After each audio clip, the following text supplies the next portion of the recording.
Pelik dan ajaib, kem latihan berpusat yang sedang dijalankan untuk mengurangkan akses keluar masuk atlet masih tidak dapat menghalang bahan terlarang itu dibawa masuk. Siasatan kami mendapati bahawa bahan itu lolos menerusi penghantaran parcel yang dibuat secara atas talian.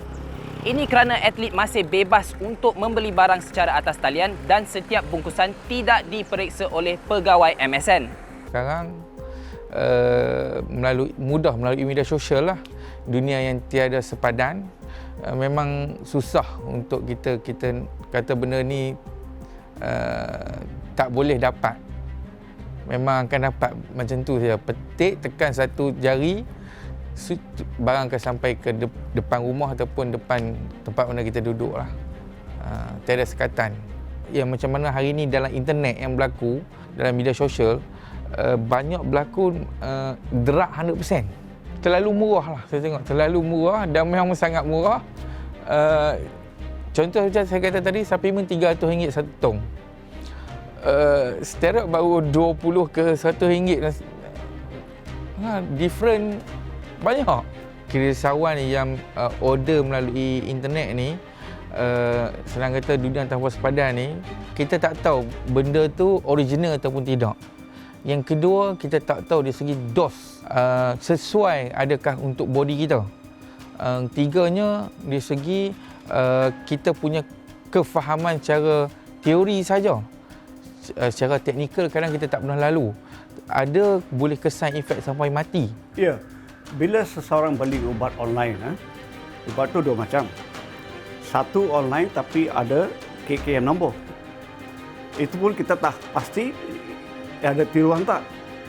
Nombor dua, kalau tak ada nombor, mana kita tahu macam mana dia buat itu, dia buat dalam dapur ke, dalam factory ke, dia punya strength berapa ke, ada chemical yang boleh menyebabkan jadi bara ke. So that is totally wrong kalau kita beli online tanpa tahu apa dia punya ubat dan kesan sampingan dia. Sebab banyak ubat, kalau misalnya seorang bagi tahu semua you, ini ubat terlalu bagus untuk penembak atau archery, sebab dia kena tenangkan diri dia kan. So that means jantung akan perlahan. Tapi kalau dia punya stand lebih, jantung nadi you akan jatuh ke sampai you pingsan. Kalau you ada asma akan jadi lagi teruk. So walaupun ada KKM nombor sana, tapi you tak tahu dia punya side effect dia terlalu teruk. Lepas tu you beli steroid pula.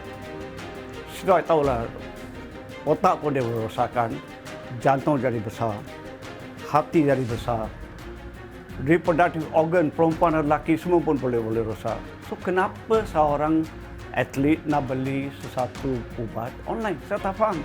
Pergerakan terhad dikala situasi pandemik COVID-19 dengan peredaran zaman di mana teknologi semakin maju, akses untuk meraih sesuatu itu lebih mudah menerusi aplikasi di atas talian ataupun e-dagang.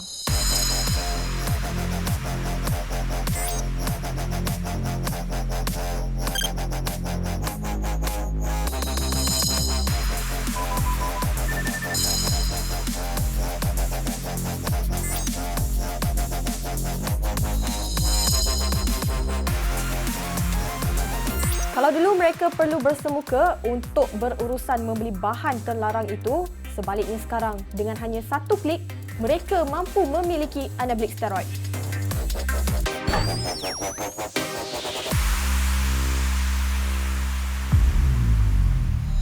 Kalau benda tak dijaga, kita akan jadi lebih kurang senang kata macam tempat menagih dadah.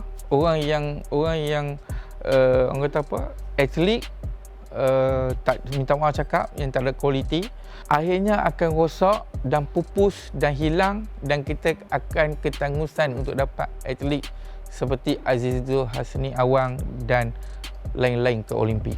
Akhirnya minta maaf cakap, pegawai bawa diri dia seorang-seorang. Suplemen especially, itu yang saya takut. Suplemen, kalau you ialah atlet untuk negara, pergi kepada ISN, dia orang boleh tolong you. Jangan beli daripada you punya nenek nak tato dengan monyet, dengan kawan. Don't.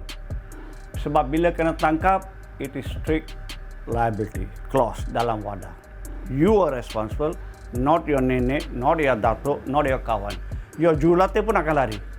So, don't do it.